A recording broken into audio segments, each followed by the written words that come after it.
अस्सलाम वालेकुम नाज़रीन, बहुत सारे सवाल और जवाब आप लोगों के आ रहे थे कि केपी का जो नया सीएम बनने जा रहा है, एक्चुअली अब तो बहुत बड़ा सवाल निशान है कि वो सीएम बनते भी हैं कि नहीं, क्योंकि हर किस्म की ताकत उनको रोकने में लगी हुई है। हाउएवर, ये वीडियो आई बिलीव संडे को लगेगी, हम सैटरडे को रिकॉर्ड करें तो शायद तब तक वो सीएम तब तक तो कंफर्म नहीं होंगे, it will take some time. तो अभी वो आप समझ लें सीएम इन वेटिंग है, उनको नॉमिनेट कर दिया गया। मैं रोज़ जैसे सर हिला के बिल्कुल ठीक, अभी नहीं बने। उनके बारे में आप लोग कुछ जानना चाहते तो हमने उनके बारे में जितनी हम डीप डाइव कर सकते थे की है। उनके बारे में जो इन्फॉर्मेशन सामने आ रही है, उससे बहुत सारी क्लैरिटी आपको मिल जाएगी कि कौन उनके ख़िलाफ़ है और कौन उनके साथ है और किन वजूहात से। सुहेल अफरीदी साहब पहली दफ़ा एमपीए बने खैबर डिस्ट्रिक्ट से। अगर वो सीएम कन्फर्म होते हैं तो आई बिलीव वो खैबर डिस्ट्रिक्ट के पहले चीफ मिनिस्टर होंगे। खैबर डिस्ट्रिक्ट के बारे में आपको ये चीज़ समझनी है कि वहाँ पे दहशत गर्दी बहुत ज़्यादा होती है। मसलन कि एक अबसर्ड लेवल है। लाइक फॉर एग्ज़ाम्पल, अगर हम सिर्फ 2025 में करें तो जनवरी में 1, 2, 3, 4 वकूए, फरवरी में 1, 2, 3, 4, 5, 6 वकूए, मार्च में 4, अप्रैल में 3, मई में 4, जुलाई में 1, सरप्राइजिंगली स्लो महीना था जुलाई, उसमें सिर्फ 1 हुआ, अगस्त के अंदर 3, सितंबर में 2 और अक्टूबर में 1। रियलिटी ये है कि खैबर एक ऐसा एरिया बन गया है जहाँ पे दहशत गर्दी, पुलिस के ख़िलाफ़, लोगों के ख़िलाफ़ क्लैशेस बहुत कॉमन चीज़ है। तो उस इलाके का ये एमपीए है बंदा, one of those Khyber district के एरियाज़ का। तो दहशत गर्दी की इनकी समझ बूझ बहुत गहरी है और ये फैमिली हिस्टोरिकली भी वहीं की है। और इस फैमिली के जब आप फाइनेंशियल एसेट देखते हैं, उस बंदे खुद फाइनेंशियल एसेट देखते हैं, तो आपको ये समझ आता है ये कोई अमीर आदमी नहीं है अगर इनकी फाइनेंशियल डिक्लेरेशन सच है। और बाज़ार भी जिनके बारे में मार्केट में रिपोर्ट है कि ये फाइनेंशियली कोई इतने तगड़े आदमी नहीं है। अगर हम इनकी जो फाइनेंशियल डिक्लेरेशंस होती हैं जो आपने करनी होती हैं इलेक्शन से पहले, तो उसमें उनके टोटल असासे 5,78,000 रुपये के हैं, जिनमें से ना घर है ना कोई कारोबार है, बल्कि उनके फाइनेंशियल पोजेशंस के अंदर एक फ्रिज है, एक वॉशिंग मशीन है और 2 बैंक अकाउंट हैं। अगर ये बातें सच हैं सुहेल अफरीदी के बारे में, तो ये ज़रूरी क्यों है आपके जानने के लिए मैं बताता हूँ। हमारे सिस्टम के अंदर सियासतदानों को, सियासी पार्टियों को, मिलिट्री को वो लोग सूट करते हैं जो अमीर होते हैं, जिनके पास या तो कुछ खोने को होता है या ओहदे पे आके कुछ हासिल उन्होंने करना होता है, कोई अपना कारोबारी फ़ायदा या उन्होंने दौलत कमानी होती है। उनको करप्ट लोग पसंद हैं। ये हमारे सिस्टम के बारे में हमेशा से सच रहा है। और ये वही सिस्टम है जो हमने ब्रिटिश राज से इनहेरिट किया था, जहाँ पे ब्रिटिश राज की मकबूलियत के लिए जो लोग स्टेप्स उठाते थे उनको रिवॉर्ड किया जाता था, उनको पैसे दिए जाते थे, उनको ज़मीनें दी जाती थी। रिबेलियंस को क्रश करने के लिए उनको फ़ायदे होते थे। वॉर ऑफ इंडिपेंडेंस जो हुई थी ब्रिटिश राज के दौरान, उसके अंदर भी हमने यही देखा कि जिन लोगों ने बगावत की थी रियासत के ख़िलाफ़ जो उस वक्त ब्रिटिश थी, तो जो ब्रिटिश के सहूलतकार बने थे उनको बेपनाह ज़मीनें, बेपनाह टाइटल्स और बेपनाह ओहदे मिले थे। तो अभी भी सिस्टम वही चल रहा है। तो उस सिस्टम पैराडाइम में सुहेल अफरीदी साहब फिट नहीं होते। फिर जो दूसरा क्लासिक इस्टेब्लिशमेंट को रिक्वायरमेंट होती है किसी पॉलिटिशियन की, वो क्या है कि वो लोटा हो। लोटे से मुराद है कि वो मुख्तलिफ पार्टियों में चक्कर लगा चुका हो। सुहेल अफरीदी ना तो सिर्फ पीटीआई में शुरू से थे, बल्कि पीटीआई के स्टूडेंट सिस्टम के थ्रू आए थे। वो स्टूडेंट विंग लीडर्स बने और वहाँ से करते कराते ऊपर आए। तो उनके दिमाग में जो पीटीआई है वो बड़ी मुख्तलिफ है as opposed to someone like Chaudhry Fawad Hussain. उनके दिमाग में पीटीआई बड़ी मुख्तलिफ है। वो सियासत को और तरीके से देखते हैं, ये सियासत को और तरीके से देखते हैं। अब सुहेल अफरीदी एक सियासतदान है जो एक दहशतगर्दी से भरे हुए इलाके में से एज विक्टम बाहर आए हैं, यानी कि आगे पीछे उनके बम बारूद गिर रहा है, उनके फैमिली मेम्बर्स इसमें इंजर हुए हुए हैं, उनकी बरादरी के अंदर कई लोग इसमें शहीद हुए हुए हैं। तो वो उस प्रॉब्लम से फर्स्ट हैंड विटनेस करें रेप्रिकॉशंस। उन्होंने मिलिट्री ऑपरेशंस भी देखे हैं, उन्होंने ड्रोन स्ट्राइक्स भी देखी हैं। So he is very well aware of के हो क्या रहा है। अमीर आदमी नहीं है, उन्होंने प्रॉफिटेरिंग नहीं की हुई सिचुएशन के ऊपर, और वो पीटीआई के अपने सिस्टम से अंदर आए हुए। ये सारी क्वालिटीज़ आपकी करंट फेडरल गवर्नमेंट और रियासत को सूट नहीं करती। अगर आप अताउल्लाह तारा साहब का बयान देखें और आप DGISPR की तकरीर देखें, तो वो सिग्नलिंग जो हो रही थी वो अली मीन गंडापुर के लिए नहीं थी, वो सुहेल अफरीदी के लिए हो रही थी कि हमें ऐसा बंदा नहीं मंजूर जो बिल्कुल हमारे नैरेटिव को टो नहीं करता। इससे ये साबित होता है कि अली मीन गंडापुर साहब नैरेटिव टो कर रहे थे। इससे ये भी साबित होता है कि इमरान खान साहब ने जो सुहेल अफरीदी को नॉमिनेट किया, उन्होंने स्पेसिफिकली इस मकसद के लिए किया है कि फ़ेडरल गवर्नमेंट एजिटेट हो। और वो अभी बने नहीं है सीएम और वो एजिटेट हो रहे हैं। अब सुहेल अफरीदी साहब 2015 में president of Insaf student federation at Peshawar university बनते हैं। 2017 में आईएसएफ पेशावर रीजन प्रेसिडेंट बनते हैं। उसके बाद provincial president of ISF KP बनते हैं, later heading the Insaf youth wing. उसके बाद वो एक मेजर रीऑर्गेनाइजेशन और mobilization of youth activist across the province करते हैं। 2024 के इलेक्शंस में पीके 70 से वो फाइनली टिकट लेके इलेक्ट होते हैं।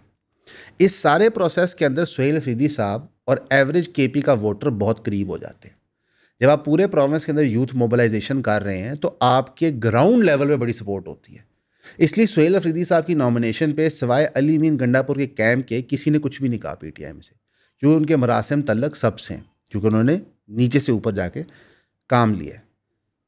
बाकी फैमिली जो है वो सियासत में इतनी मुदाखलत नहीं करती। उनके 6 भाई हैं, उनमें से वो तीसरे, और उनके कोई भी इतनी आप कह लें अमीर बैकग्राउंड नहीं। अब आप अंडरस्टैंड करेंगे सुहेल अफरीदी साहब को क्यों रोका जा रहा है और क्यों रोकने की अटेम्प्ट्स की जा रही हैं। इसलिए किए जा रही हैं ताकि खान साहब जो चाहते हैं केपीके में हो, मनोवन जिस तरह वो चाहते हैं, धरना हो, एहतजाज हो, को पॉलिसी बने, सुहेल अफरीदी साहब उसको फॉलो करेंगे। ये लाइकलीहुड है। किसी को नहीं पता सुहेल अफरीदी साहब अगर सीएम बनते हैं तो वो क्या करते हैं। रियलिटी ये है कि इंसान जब किसी भी बंदे को वोट कर रहा होता है, सपोर्ट कर रहा होता है, तो वो उसकी बज़ाहिर क्वालिटीज़ पे जा सकता है। उसके दिल के अंदर क्या है वो तो अल्लाह जानता है सिर्फ। लेकिन जो उनकी बाहर की क्वालिटीज़ हैं वो डीप स्टेट के लिए इतनी खौफनाक हैं कि पूरे पहिए मूव कर रहे हैं।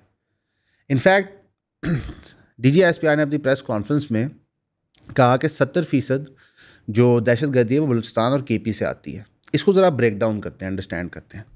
बलूचिस्तान 1970 से डायरेक्ट या इनडायरेक्ट मिलिट्री रूल के अंदर है। किसी को इबाम नहीं है कि वहाँ जमहूरियत है। किसी को नहीं लगता कि वहाँ पे ग्राउंड रूट लेवल पे पॉलिटिक्स होती है।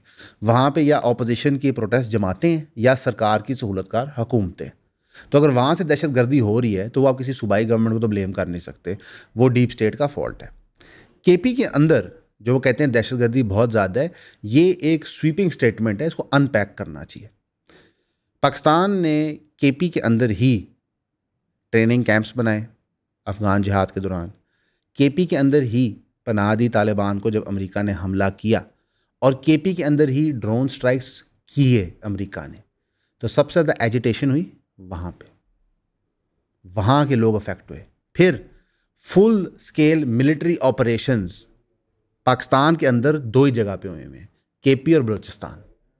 वो ना पंजाब में हुए हैं ना वो सिंध में हुए हैं। जब हम फुल स्केल ऑपरेशन की बात करते हैं, हम कहते हैं कि बाकायदा बटालियन मूव करते हैं, लोग डिस्प्लेस होते हैं, अपने घरों को छोड़ते हैं और वहाँ पे बाकायदा एक कार्रवाई होती है। तो एक कॉन्फ्लिक्ट वाले एरिया में दहशतगर्दी होना कोई सरप्राइजिंग बात नहीं है। और इसको ऐसे पेंट करना कि ये एक प्रोविंशियल गवर्नमेंट की फेलिंग है, अनफेयर बात है। अली मीन गंडापुर साहब के आपको बयानात याद होंगे कि जनाब बिल्कुल यहाँ पे ऑपरेशन नहीं होगा, लेकिन फिर वो एग्जैक्टली पार्टी लाइन टो करते हैं। क्योंकि इमरान खान साहब के अहकामात बड़े क्लियर थे कि जनाब आप ऑपरेशन मत करें, आप मुज़ाकरात करें, जिस पे उनकी बहुत लान थान होती है कि वो तालिबान खान हैं, वो ये हैं, वो हैं। अब एक पूरा नैरेटिव चलाया जा रहा है कि जनाब उन्होंने तालिबान को या TTP को दोबारा रीपॉपुलेट किया था। मैं यहाँ पे एक मासूमाना बात करना चाहूँगा। अगर इमरान खान साहब एज प्राइम मिनिस्टर ये हैसियत रखते थे कि इतना सेंसिटिव डिसीजन वो ले सकते हैं, तो फिर मैं मान सकता हूं कि शहबाज शरीफ साहब ने इंडिया के रिप्लाई का प्लान बनाया था। हमारे प्राइम मिनिस्टर की ये हैसियत ही नहीं होती वो ऐसा डिसीजन ले, नंबर 1। नंबर 2, हकायक भी इससे मैच नहीं करते, क्योंकि ये डिसीजन लिया गया था खान साहब के जब दौर में और खान साहब के दौर के बाद, तो इस पर एहतजाजात मुराद सईद ने किए थे। और आपके पास स्टेटमेंट्स मौजूद हैं जहाँ पे राना सनाउल्लाह साहब बता रहे हैं कि हम मुज़ाकरात कहाँ तक पहुँच गए हैं, हम उनको रीसेटल कैसे कर रहे हैं, TORs हमारे तय हो रहे हैं आपस में। और फिर एमल वली खान साहब का सेनेट के फ्लोर पे जो स्टेटमेंट है 2024 का, वो कौन भूल सकता है कि केपी की पुलिस दहशतगर्द को पकड़ती है, इंटेलिजेंस इदारे उनको छुड़वा देते हैं। तो ये जो रीपॉपुलेशन का मैकेनिज़्म है, ये पाकिस्तान के स्टेट क्राफ्ट का बड़ा पुराना हिस्सा रहा है और ये कोई सरप्राइजिंग बात नहीं है। लेकिन ये सारा मुद्दा एक जमात पे फेंक देना और प्रोविंशियल गवर्नमेंट में इसके पास इख्तियार ही नहीं है कुछ करने के लिए। मसलन अली मीन गंडापुर तो अपना एक SHO तब्दील नहीं कर सकता था केपी के अंदर without go head from federal और डीप स्टेट, तो फिर आप उनको उसके लिए ब्लेम नहीं कर सकते। हाउएवर ये जो हमारा दहशतगर्दी का प्रॉब्लम है, ये एक कलेक्टिव मिस्टेक है जो मुशर्रफ दौर में हुई थी अमेरिका को सपोर्ट करने की। उसका नतीजा हम आज ही भुगत रहे हैं। और मुशर्रफ साहब कौन थे? वो पीपीपी में नहीं थे, पीटीआई में नहीं थे, पीएमएलएन में नहीं थे, वो एक मिलिट्री डिक्टेटर थे। हमारे मुल्क में ये डिसीजन हमारी मिलिट्री डिक्टेटरशिप लगती है। रियलिटी ये है कि सुहेल अफरीदी साहब जो नॉमिनेट किए जा रहे हैं, लगता ये है कि वो डीप स्टेट की मर्ज़ी के मुताबिक बाव नहीं करेंगे और वो इमरान खान साहब की मर्ज़ी के मुताबिक सूबे को और पीटीआई की पॉलिसी को चलाएंगे और इससे जो मज़ामत क्रिएट होगी वो बहुत डिफरेंट है।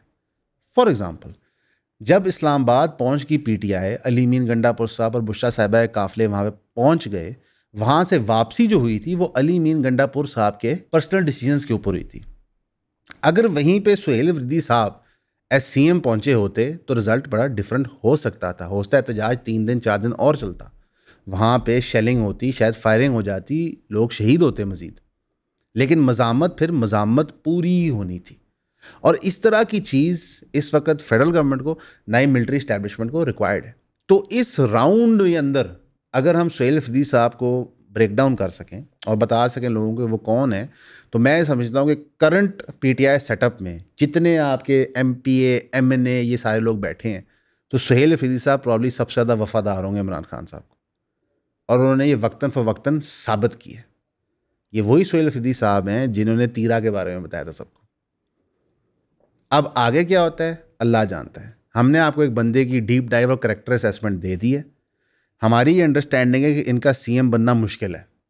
हर किस्म का फार्मूला इस्तेमाल किया जाएगा इनको CM ना बनाने के लिए, क्योंकि अगर ये CM बन जाते हैं तो फिर बहुत लाइकलीहुड है कि इमरान खान की मर्ज़ी के मुताबिक ये एक्शन लेंगे, फेडरल गवर्नमेंट के ख़िलाफ़ ये प्रोटेस्ट, एहतजाज, मुजाहरे करेंगे। उम्मीद है आपको ये वीडियो पसंद आई होगी। हमेशा की तरह आपका सुनने का शुक्रिया। आप लोगों की सपोर्ट की वजह से आज हम यहाँ पे हैं। आप लोगों की सपोर्ट की वजह से हम ये कंटेंट बनाते रहते हैं।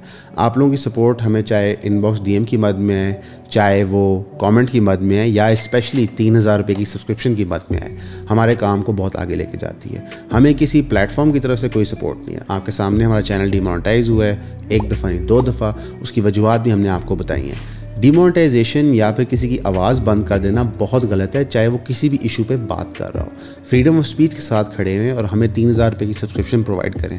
हमने ऑलरेडी ज़्यादा कंटेंट प्रोड्यूस करना शुरू कर दिया अपने पेड सब्सक्राइबर्स के लिए, और हमारी इवेंचुअली कोशिश होगी कि जो हमारा आधा कंटेंट है वो पेड सब्सक्राइबर्स के लिए ही हो। तो ईऑन फैमिली का पार्ट बने, 3000 रुपये दें, सब्सक्राइब करें।